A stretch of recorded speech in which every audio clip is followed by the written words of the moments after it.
Halo, balik lagi di Eleven Channel. Kali ini kita bakalan bahas tentang contoh RPP 1 lembar.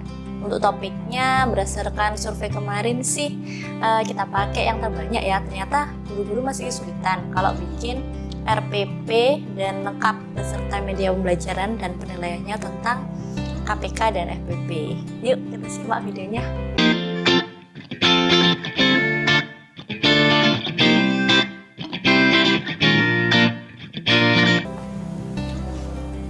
Langsung kita buka ya RPP yang beneran 1 lembar itu kayak gimana.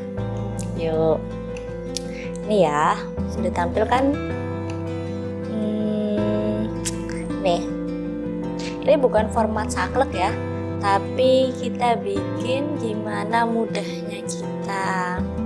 Nah, RPP rencana pelaksanaan pembelajaran untuk satuannya bisa sekolah dasar atau madrasah ibtidaiyah.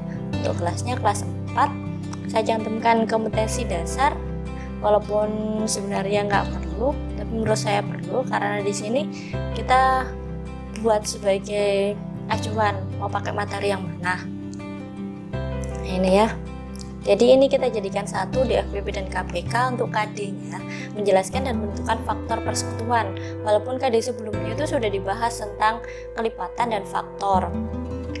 Terus faktor persekutuan terbesar, kelipatan persekutuan, dan kelipatan persekutuan terkecil atau KPK dari dua bilangan berkaitan dengan kehidupan sehari-hari. Jadi basicnya masalah kehidupan sehari-hari ya. Kemudian yang 4.6 fokus ke menyelesaikan masalahnya. Kalau tadi tentang konsepnya, konsep materinya, kemudian setelah dapat konsepnya, terus siswa bisa menyelesaikan masalah. Jadi dari KD tadi kita bisa buat tujuan pembelajarannya sesuai ABCD ya. Masih ingat kan ABCD kemarin? Kalau lupa bisa simak video sebelumnya ya. Ini ya, dengan beraktivitas lompat kata dan berbagi apel. Ini nanti kita bikin sebagai aktivitasnya karena matematika itu kan beraktivitas ya. Siswa dapat menentukan KPK dan FPP dengan tepat. Nih degree-nya. Kemudian di sini seperti RPP pada umumnya ada kegiatan, deskripsi kegiatan, dan alokasi waktu.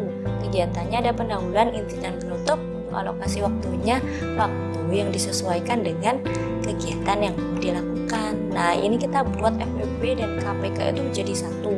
Jadi mungkin ketika jam di sekolah itu terbagi, kalian bisa sesuaikan sesuai dengan jam mengajar kalian gitu. Yang pertama, seperti biasa, siswa dan guru buka pelajaran dengan salam dan dilanjutkan dengan doa. Salam dan doa bisa dilanjutkan juga dengan melihat presensi ya. Adakah siswa yang tidak hadir atau hadirnya berapa gitu. Kemudian yang kedua, ini persepsi. Siswa mengingat pembelajaran sebelumnya tentang faktor dan kelipatan satu bilangan dengan bertanya jawab. Jadi guru bisa bertanya jawab dengan siswa, pelajaran yang lalu seperti apa, atau mungkin dengan soal terus maju ke depan sambil lihat apakah mereka masih ingat dan mengingatkan sedikit. Terus yang ketiga, siswa mendengarkan penjelasan guru tentang tujuan pembelajaran. Nah, misalnya kayak gini nih, anak-anak hari ini kita akan beraktivitas lompat kata dan berbagi apel. Harapannya nanti kita bisa menentukan KPK dan FPP dari suatu bilangan. Karena aktivitasnya mirip dengan bermain, pastinya nanti kalian senang. Nah, sekarang kan gimana? Ayo kita mulai. Nah, kayak gitu contohnya ya. Tuh. Jadi kita nggak harus secara formal tujuan belajar hari ini gitu. Jadi gimana kita bisa nyatu sama siswa tapi tujuannya tersampaikan. Terus sambil motivasi juga yang tertarik. Siswa membentuk kelompok kecil. Nah, kenapa kelompok kecil? Biar mereka bisa tukar pikiran dan kita bisa nge-handle kelas dengan lebih mudah. Setiap kelompok beranggotakan 4 orang. Terserah ya, ini asalkan jangan terlalu banyak karena nanti takutnya tidak efektif dan mereka malah ngobrol sendiri. Terus kalau bisa, guru juga bisa menentukan yang heterogen ya. Jadi yang pintar itu dibagi per kelas, per kelompok maksudnya. siswa beraktivitas lompat kata dan berbagi apel. Ini nanti bisa kalian kalau mau pakai worksheet bisa nanti langsung dibagikan. Kalau saya pakainya PPT, jadi nanti mereka langsung dibagi berkelompok, setelah itu mereka fokus ke PPT langsung, kemudian kerja lompat kata seperti panduan di slide PPT. Kemudian siswa berlatih mengerjakan masalah sehari-hari yang ada di PPT secara berkelompok. Kemudian siswa berlatih mencontoh atau mental math tentang KPK dan FPP secara individu. Jadi kalau menurut saya mereka harus sampai ke terampil. Di slide 5 harapannya mereka sudah dapat konsepnya. Maksud saya di nomor 5 ya, mereka sudah dapat konsepnya. 6 itu ngecek apakah siswa di dalam kelompok itu sudah bisa. Lalu 6 mereka berlatih untuk terampil, jadi individu ini makanya. Jadi menurut saya konsep itu bisa masuk ketika memang beneran sudah bisa masuk dan keluar auto gitu langsung gitu. Itu kan harus terampil ya. Terampil kan butuh dilatih. Makanya di sini mencongak.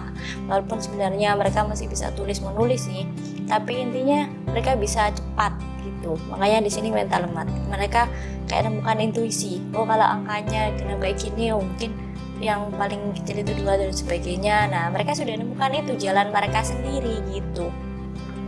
Lalu untuk yang penutup itu siswa diberi PR untuk membuat soal sendiri tentang KPK dan FPP di kehidupan sehari-hari.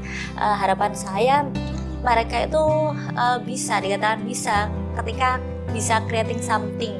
Kalau di level taksonomi belum itu level yang paling tinggi ya, creating something gitu ya. Jadi mereka membuat soal sendiri tentang KPK dan FPP di kehidupan sehari-hari. Kemudian siswa diberi kesempatan untuk menyampaikan kesimpulan pelajaran hari ini. Jadi kita penting sekali ya untuk tahu gimana sih perasaan mereka terhadap pelajaran yang kita berikan hari itu. Kemudian mungkin ada siswa yang belum berani beropini. Nah, kita tagih opininya di situ. Seperti kita belajarkan mereka gimana cara bersosial dan aktif. Kemudian siswa diberi penghargaan atau reward. Ketika mereka aktif, jangan lupa kasih reward karena penghargaan itu atau mungkin feedback ya, itu sangat berarti buat mereka. Lalu mengakhiri pembelajaran dan bisa ditutup dengan kata-kata motivasi. Ini banyak sekali ya. Nah bisa juga kalian pakai ini. Nah pintar saja nggak cukup, kita butuh berlatih dan berlatih. Seperti manjada wajada, siapa yang bersungguh-sungguh dia akan berhasil. Sekalipun dia tidak pintar, asalkan terus berusaha pasti akan berhasil. Semangat terus ya belajarnya. Nah kayak gitu. Untuk alokasi waktu ini pembukaannya atau pendahuluannya saya kasih durasi 10 menit ya, bisa kurang bisa lebih tergantung kalian. Lalu untuk yang penutup ini juga tergantung kalian. Lalu untuk yang inti ini dipakai 2 jam sih, tapi kalau kalian bagi ke dalam 2 sesi, mungkin yang lompat kata sendiri untuk pelajari KPK, lalu berbagi apel sendiri untuk pelajari FPP, mungkin bisa berbeda tergantung kalian, sesuaikan dengan jam mengajar. Lalu di sini ada tentang penilaian pembelajaran. Nah, penilaian pembelajaran itu kan ada penilaian pembelajaran itu ada aspek sikap, pengetahuan, dan keterampilan. Untuk aspek sikap itu di pembelajaran ya, ini fokus di pembelajaran. Nah itu dapat diamati selama mereka kerja di kelas, baik secara berkelompok maupun individu. Kan udah tahu itu gimana interaksi mereka, atau mungkin ketika individu itu gimana sikapnya mereka. Lalu untuk pengetahuan dapat dilihat dari hasil jawaban ketika berkelompok mengerjakan masalah sehari-hari di PPT, dan hasil mencongak itu kan yang individu gitu. Jadi kita tahu mereka itu sudah bisa sampai tahap mana. Oh anak ini masih belum bisa yang di sini dan sebagainya. Nah itu bisa kita buat catatan-catatan kecil, nggak perlu semua sih. Yang penting kita pegang daftar hadirnya mereka, daftar listnya mereka. Kemudian kita bisa kasih tanda-tanda tertentu gitu ya. Jadi jangan dibikin ribet, senyamannya kita. Untuk aspek keterampilan, terampil. Nah itu bisa dilihat dari hasil PR yang dikerjakan. Mereka sudah terampil nggak, sudah kreatif nggak di sini. Ini sebenarnya terampil juga bisa dilihat dari kemampuan mereka mencongak sih. Itu kan terampil untuk bikin mental math ya, cara cepat menurut mereka sendiri. Nah, itu bisa juga dari sana. Gimana? Ada yang mau ditanyakan mungkin? Kalau ada yang mau ditanyakan tentang RPP yang beneran cuma beneran satu lembar ya, ini nih page-nya satu nih. Nah, itu nanti kalian bisa komen di bawah atau hubungi kami, boleh. Penasaran gimana aktivitas lompat kata dan berbagi apel? Kita simak ya slide PPT-nya. Mari. Nah, ini bisa kalian tambahkan dengan kata-kata yang kayak gini, ayo bermain. Jadi image mereka itu tentang bermain gitu ya, bermain dengan matematika.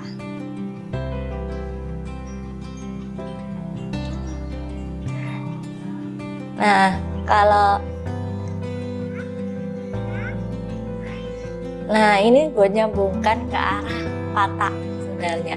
Anak SD kan suka ya kalau disuguhin film kartun, tapi kalau kalian nggak perlu ini juga nggak apa-apa. Jadi ada cerita di sini tentang kata. Lalu beraktivitas, karena matematika itu beraktivitas ya. Aktivitasnya gimana? Siapkan pita, mungkin tali ya, nggak apa-apa. Lalu beri angka. Kalian bisa pakai ini lewat tulis di papan atau kasih mereka HVS suruh gambar sendiri juga bisa, atau mau lompat-lompat beneran, jadi kalian siapkan pita yang panjang gitu atau tali, letakkan di lantai kelas, kemudian kasih angka. Boleh di situ ditulis spidol yang nggak permanen atau mungkin pakai kapur ya, boleh. Nanti beneran mereka lompat-lompat. Ambil nanti 2 siswa sebagai pionnya. Nah, lalu simak cerita. Kata kurus dan kata gemuk berteman. Kata kurus berlatih renang setiap 2 hari sekali, sedangkan kata gemuk setiap 3 hari sekali. Hari keberapa mereka berenang bersama? Ayo berapa? Ayo, tebak ayo. Kemudian ini ilustrasi kata gemuk dan kata kurus. Misalkan lompatan mereka kita ibaratkan hari berenang. Kata kurus tadi berapa? 2 hari. Berarti nanti lompatnya 22 ini kata kurus. Untuk kata gemuk lompatnya 33 karena dia berenang setiap 3 hari sekali. Ini ilustrasi ya, nggak sesuai sebenarnya karena memang kata emang berenang terus menerus, nggak per hari. Lalu lompatnya di sini 2. Kemudian yang kata gemuk itu 3 hari sekali. Ini karena dia gemuk ya, jadi 3 hari sekali aja lompatnya. Oke, gitu. Lalu dan seterusnya. Terus kita simpulkan. Jadi di mana mereka bertemu? Nah, 6 kan? Itu ada yang sama tuh. Kita bisa tuliskan lompatan yang kurus 0, 2, 4, 6, 8 dan seterusnya. Yang gemuk 0, 3, 6, 9 dan seterusnya. Gimana kelanjutannya? Coba tebak satu angka setelah 8. Kemudian satu angka setelah 9. Iya, betul. Jadi sebenarnya ada beberapa bilangan yang sama sih. 12, 6. Nah, karena yang paling kecil adalah 6, maka kita sebut dengan kelipatan persekutuan terkecil. Sekutu itu yang sama ya, karena ada 6 sama dengan 6, 12 sama dengan 12. Yang kelipatan persekutuan itu banyak dan seterusnya karena ada titik 3 sebelah kanan. Terkecil maka 6. Jadi mereka berenang bersama pada hari ke-6. Nah, itu hari terdekat mereka berenang bersama. Nah, sekarang siswa suruh coba nih. Gimana kalau kata kurusnya berenang tiap 3 hari? Kalau kata gemuk berenang tiap 5 hari? Ayo, gimana? Ayo. Nah, ini nih bisa pakai cara itu. Mau dicoba lagi caranya? Boleh. Nah, sekarang yang kedua, buat nyambung ke FPP, kita bisa pakai cerita tentang peti apel. Mungkin ditanya tentang gimana liburan kalian, ada yang pernah ke Malang atau kemana sana yang notabene di sana banyak pohon apel, terus mereka wisata peti apel mungkin. Tuh, kalau enggak bisa nunjukkan video-video kayak gini boleh. Nah, ayo berbagi apel ya. Ceritanya nih, Rizat dan Rosi bertamasya ke agrowisata peti apel di Malang. Dari hasil peti apel ada 12 apel hijau dan 15 apel merah. Keseluruhan akan dibagikan secara adil ke teman-teman rumah. Adil ya, jadi masing-masing teman dapat apel yang sama. 12 apel hijau, 15 apel merah. Ada berapa teman yang bisa diberi? Masing-masing teman dapat berapa apel hijau dan apel merah? Nah, kita bagi apel hijaunya dulu nih. Ini bisa juga kalian cetak gambar apel kecil-kecil gitu yang banyak. Lalu mereka beneran suruh beraktivitas untuk bagi. Kalau 12 nih, kalau kita ke satu orang aja kasihnya, berarti semuanya nih 12. Yang hitam nih. Nah, ini banyaknya apel. Yang hijau ini banyaknya teman. Nah, kalau dibagi 2 nih, cuma dapat 2 orang, berarti dapat 6 apel. Kalau dibagi 3, dapat 4 apel. Kalau dibagi 4 teman ya, dapatnya 3 apel. Kalau dibagi 6, cuma 2 apel masing-masing orang. Nah, kalau ada 12 teman, cuma dapat 1 apel. Gitu. Jadi ini opsi teman-temannya. Cuman ada 1 orang, 2 orang, 3 orang, 4 orang, 6 orang, dan 12 orang. Gitu. Karena orang yang dibagi apel merah dan hijau itu sama, berarti kita cari faktor persekutuannya atau yang hijau ini sama. Ini kita tulis banyaknya teman ya, opsi banyaknya teman di sini. Lalu untuk yang merah sekarang nih, kita bagi cuma ke 1 orang, semua 15 apel. Dibagi 2 kan nggak bisa ya 15. Nanti ada yang separuhan, gak enak dong. Terus dibagi ke 3 orang, dapat 5 apel. Dibagi ke 5 orang, dapat 3 apel. Dibagi ke 15 orang, semua masing-masing cuma dapat 1 apel. Nah, ini opsi nih, opsi. Mau dibagi ke 1 orang toh, 3 orang toh, 5 orang toh, atau 15 toh. Gitu. Nah, kita tulis opsinya di sini juga. Nah, karena kan temannya tuh sama, orangnya itu kan sama ya, jadi kita cari nih persekutuannya. Ada 1, ada 3. Nah, kalau 1 orang aja kan mereka dapat apel hijau 12, apel merah 15. Kebanyakan dan kurang banyak berbaginya. Jadi yang terbesar itu 3. Ada 3 orang yang bisa kita bagi apel. Ini namanya faktor persekutuan terbesar. Kalau faktornya 12 itu faktornya 1, 2, 3, 4, 6, 12. Kalau 15, 1, 3, 5, 15. Dari sini tadi ya. Terus kalau faktor persekutuannya ada 1, 3. Untuk yang terbesar 3. Karena seterusnya tuh nggak ada sudah. Jadi yang terbesar itu 3 gitu. Jadi ada 3 teman yang mereka beri oleh-oleh 4 apel dan 4 apel hijau dan 5 apel merah. Nah, kalau mereka sudah dapat konsepnya, nah sekarang bisa kita tes nih. Tiap kelompok kasusnya ini beda. Jadi mereka benar-benar mikir, ini KPK atau FPP atau apa ya. Kita kasih cerita nih. Sambil tampilkan video boleh. Jika air warna merah muncul setiap 5 detik, ini air mancur ya. Dan air warna biru muncul setiap 14 detik. Pada detik keberapa muncul air warna merah dan biru bersamaan?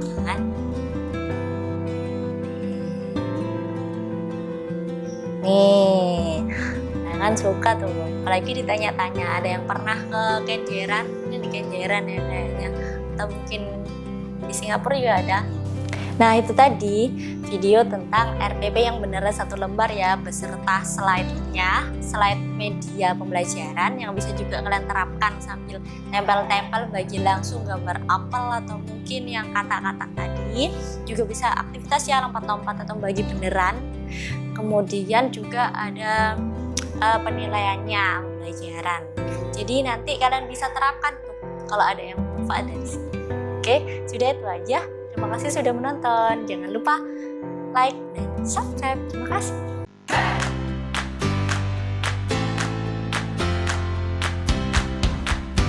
Bantu kami dengan like dan subscribe ya. Terima kasih.